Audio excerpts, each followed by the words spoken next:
I don't know. I've sort of realized that the past couple of podcast episodes I've been releasing have been particularly serious episodes. Like, I end up getting into serious things and it's just serious the entire way through.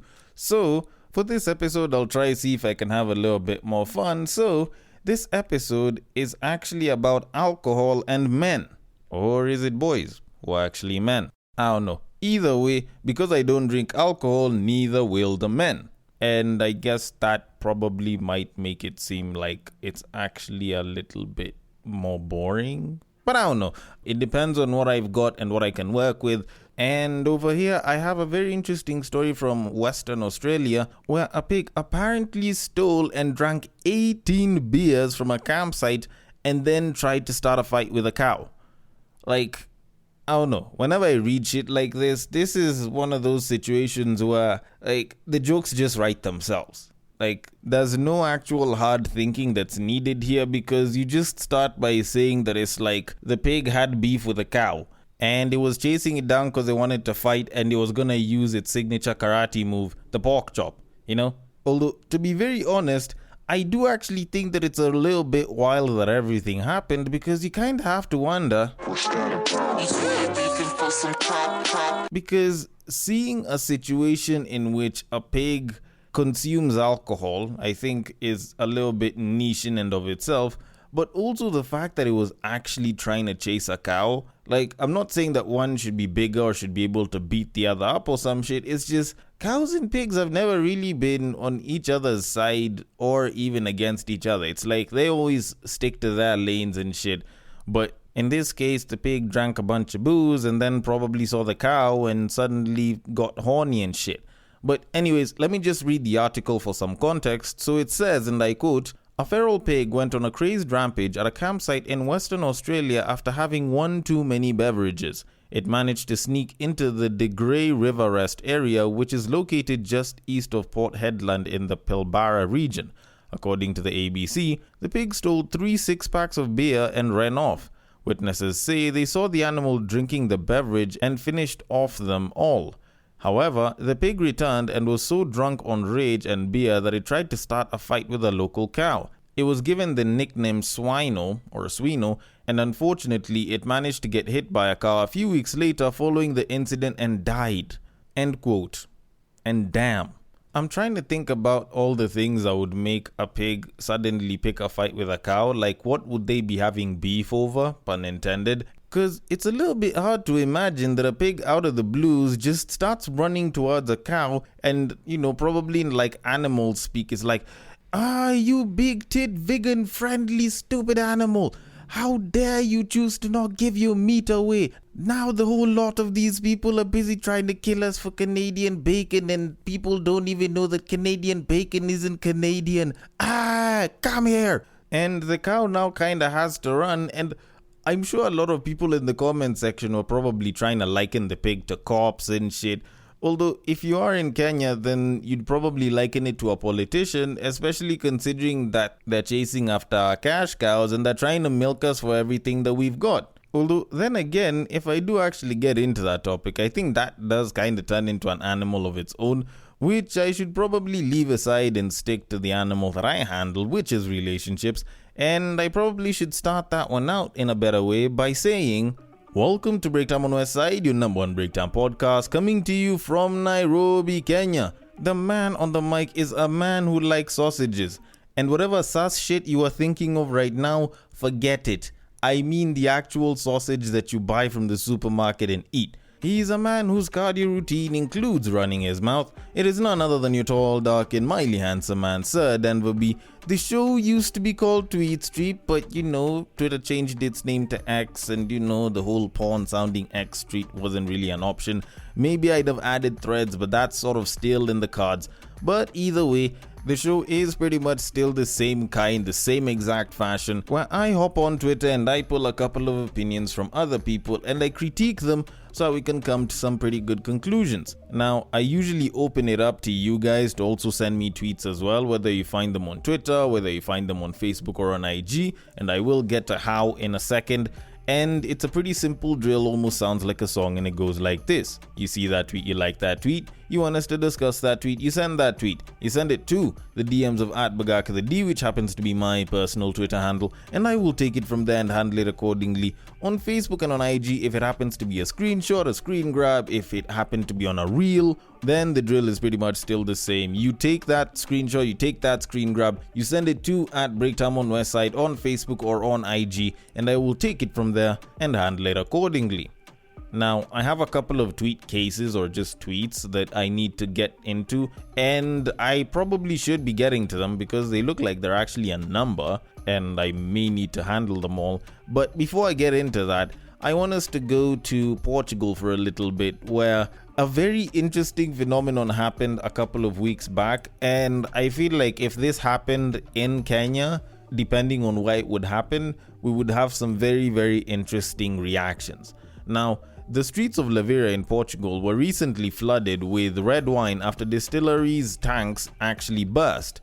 Now, I'll just read the article for you real quick. So it says, and I quote, "A flood of red wine surged down a street in Portugal after two massive tanks with enough booze to fill a swimming pool burst.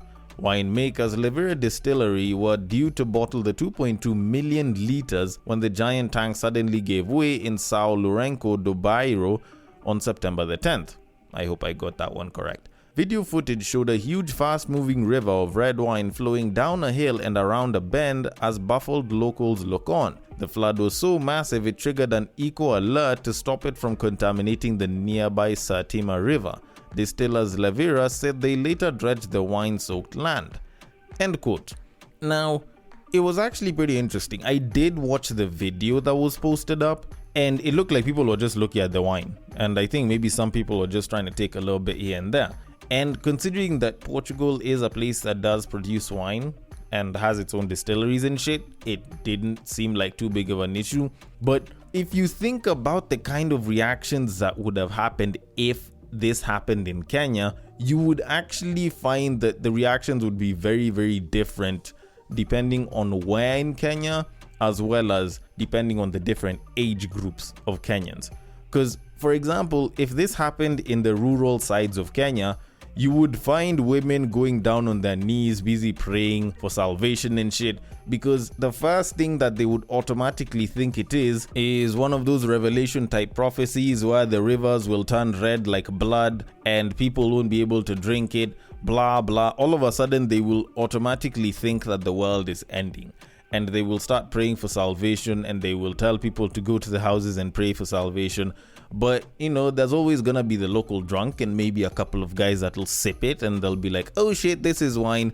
And all of a sudden, people will rush out with jerry cans. Pickups will arrive in minutes with people with jerry cans and buckets, and they will fill up on all of that wine.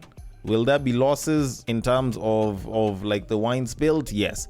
But most of it will just end up going back to the locals. Now, if this happened in the more urban side of Kenya, or, you know, to be more specific, say Nairobi, then the reactions would not be too far off, but also not very similar, because the reactions are going to be different based off of older people and younger people. If the older people just see a river full of wine, then you will find that the older ladies will be down on their knees praying for salvation because, like I said, Revelation type shit. But the older men would probably just look at it from the house window, or they'll just look at it and then they'll start talking about how, you know, Nairobi's water is so contaminated. Look at what's happening now. It's flooding and this is just pouring, up until they realize that it's wine for the most part. But they will be talking about how toxic the environment is, and they'll be giving a warning to people, and they're like, "Oh, you know, if you guys don't clean your things and make sure that you're eco-friendly, then this is what we'll end up with in our taps as well." Then someone's gonna be like, "Oh shit, this is wine," and then some of them might go and scoop a little bit of it. But the young people, on the other hand, are the ones that are going to jazz you. Those guys, whether in an Uber, whether in a Mat, they will get out with anything that can hold water. From the supermarket paper bag to a water bottle, they will fill up on that wine and they will keep it, and hopefully it shouldn't spill, and they will make sure they go home with that shit. And they'll definitely be sipping it quite a bit on the way there. but you will for sure notice for like the next 3 weeks that babes will be posting up photos of them holding wine glasses with red wine on IG, and they'll be talking about wine down Fridays and wine down Wednesday, or after a long week or after a long day, I just had to get some, just so they can look like they actually have an interest in wine. And they don't do the simple shit like ciders and shit. And they will act all bougie and all, but you won't know that these guys were busy trying to scoop a bunch of that shit from the road. But anyways, what I am trying to say is that Nairobians love the alcohol. The older people also love the alcohol, but they like religion a hell of a lot more. And at the end of the day, most Kenyans will never turn down free alcohol. Provided they can consume it, they will never turn down free alcohol. But with that said, let me leave it at that and get into the tweets. Although before I get into them, this one is a little bit different, because normally I usually select random tweets and I will have them on different topics. But in this particular episode, I am going by the very trendy topic that was trending this past week, which was boy math. Now, to give a little bit of context, for the past couple of weeks or even months, there's been this trend of women busy talking about bad spending decisions and some of the dumber decisions that they make as babes, and they've been referring to it as girl math. Now, I don't know which dumb dude or dumb dudes decided to go and start insulting them or making certain comments about these decisions, that a bunch of women decided to start up the trend boy math, and it picked up steam from around Wednesday of this past week, especially on Twitter. So babes have been going off on boy math, and goodness my, I have a lot to answer for. Like, honestly speaking, I have a bunch of boy math tweets, and trust me, there are a shit ton of them if you go looking for them online. But what I decided to do is I figured I'd try and focus on the more controversial ones, then I can justify whether they add up or they don't and why. So I'm gonna start with one that I was sent by a friend of mine. Mad shoutouts to you, Vanessa. So it says, and I quote, "Boy math is thinking that women don't love you because you're broke and then getting rich so that you can chase after women who are only attracted to you for your money." End quote. Now, does this add up? Yes, it actually does. Is it something that's good that guys do? No. It isn't. The unfortunate reality is that there's a lot of guys that usually end up being turned down by a babe or by babes, and they feel like the reason why they're turned down is usually because of money. Because money is a very, very confidence enhancing and confidence reducing beast when it comes to guys. So by the time a guy feels like a bunch of the babes are turning him down because he doesn't have money or he's not doing great in life, normally whenever they go ahead and they put in the work and they focus on the money and they make the money, they will think that the money was the only thing that they needed. So they end up going to try and use that money to try and pull the babes, of which the babes that they end up pulling are the ones that actually want them for the money. Which sounds particularly dumb, but it is the truth, and it does sort of create some sort of a cycle of paradoxes and shit, where when the guy has money, he can pull those babes. If he doesn't have the money, he'll feel like every babe wants him because of the money. But when he gets the money again, he just goes and he ends up using that money to try and pull babes who will end up wanting him just for the money. And that's a very nasty cycle to get into, which is why whenever guys talk about babes wanting them just for the money or babes only being interested in money, I usually tell them, if you are going to chase the money, then also try and build some good character and, a couple of good social skills here and there, just so you can make it easier for you to pull babes and not have to rely on the money, whether or not you have it, when you are trying to pull the babes. At the end of the day, the money should be a confidence booster and not a confidence giver. At least is what I'm trying to say. Don't depend on it to get you the babe that you want to be with or the babes that you'd want as a primary tool. Like, learn to work on character and good social skills, and that should get you most of the way there. Now, with that said, let's check out the next one. It says, and I quote, "Boy math is romanticizing the suffering of your mother and expecting all women to experience that too." End quote. Now, does this add up? Yes. Is it justifiable? Definitely. The unfortunate reality that is out there is that there are a lot of babes that expect to be treated with some level of princess treatment, and dudes that do not know how to give princess treatment, because for the most part, they learned how a woman is supposed to behave and how to treat a woman from their parents. And you can talk about how, oh, but I'm not their parents and shit, but the Oedipus complex is actually a thing. Like, contrary to what some people believe, your very first love, the very first point of contact in terms of romantic emotion, started with your parents. And you might think that this is just a guy thing, but look at every single girl that got some sort of spoiled or princess level treatment from their parents or the siblings. And the moment they go ahead and date someone that does not give them that sort of treatment, they will refer back to the fact that my own father did this, my brothers did this, I've always been treated like this, so I do not expect any less. So for you to think that the guy is not going to romanticize, or at least to think of the kind of struggles the mother went through as something that made her superwoman and shit, and expect you to at least be able to deal with a fraction of those struggles, is a little bit naive of you. Granted, there are some people who have come from abusive homes or single parent homes, and they have built the idea on what a good relationship, how to treat someone is from a very different point of view, and probably it's against what the parents were doing, or it's in a certain direction, and that's all for them. But for a lot of people who grew up with both parents, or watching the parent of the opposite sex get treated a certain way, they would expect that the ideal person from the opposite sex should be able to at least withstand some of those things. And with that said, let me move things on to our next version of boy math. So it says, and I quote, "Boy math is waiting until her 18th birthday and thinking that doesn't make you a pedophile." End quote. Okay, so does this add up? Yes. But do I agree with it? Not exactly. Like, it's a bit of a gray area, this one, because when you kind of think of the reality of the situation, a lot of people like to think that morality and legality are the same thing, and in as much as they are similar, they actually do tend to be particularly different. Because legality will follow the law, and morality is very subjective and follows whatever moral principles the person has. And the reason I'm saying this kind of goes into this entire thing, because if she's 18 and she's an adult, legally, she's okay to be hit on by another adult. Like, that's the legal area where that is said.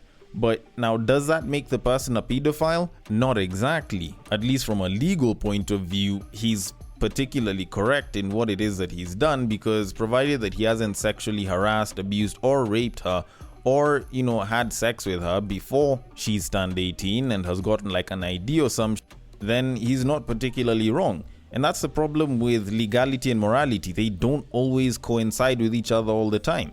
Because it's kind of like if you think about marriage. So according to the Kenyan constitution, marriage is supposed to be monogamous and it's supposed to be one man, one wife.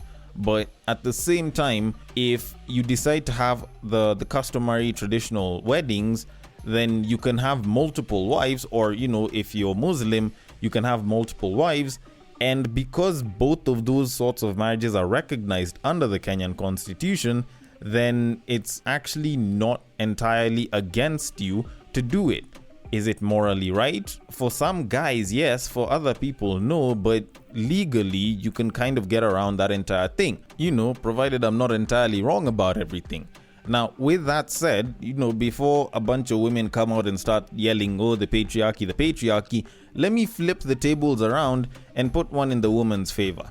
Now, you have a situation where a babe goes ahead, shags a guy raw, and she gives this impression, tells this guy that, she's on safe days, she's good, and she's on the pill and shit, so there shouldn't be anything to worry about. So the dude goes ahead, hits it raw, the babe gets pregnant, and she goes and tells the dude she's pregnant. Dude is like, I wasn't ready for this shit. She's like, I'm keeping the baby. Now, as a dude, you really can't do jack shit about that, because the consent on whether to keep or not keep the baby is 100% hers. So she goes ahead, has the kid, and then now makes the guy start paying for her lifestyle, which nowadays we refer to all of this as baby trapping. Now, she will go to the court, she will use feeder, and the guy will be told very well, you made this child with her, you need to take care of this child because The child should be taken care of by the parents, and you clearly made this kid with this woman, so y'all have to do your shit. Now, legally, it is entirely within her rights to go and ask for the money for the kid from this guy. But morally, it's not morally okay to just trap a dude with false pretenses of, I'm safe and, you don't have to use a condom and shit, and then go and use that as a financial come up for yourself.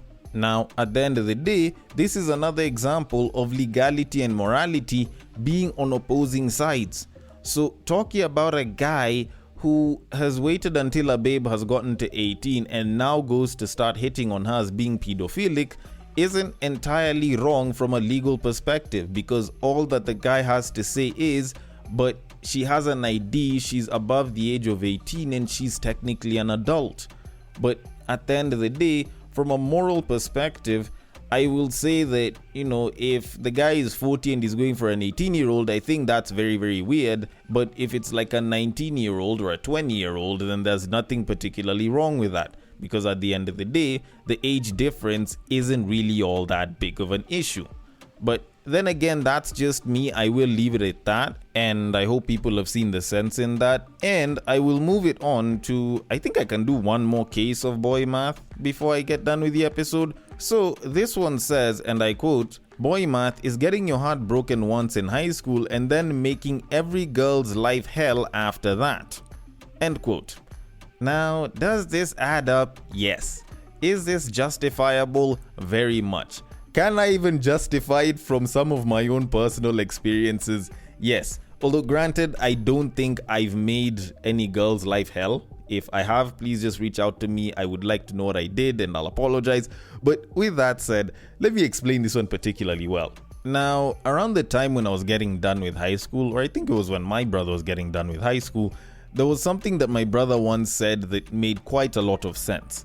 He said that a lot of the assholes, a lot of the players that are out there that, tend to be very, very much the hoe and they wreck a babe's life were usually nice guys up until one particular babe broke their heart.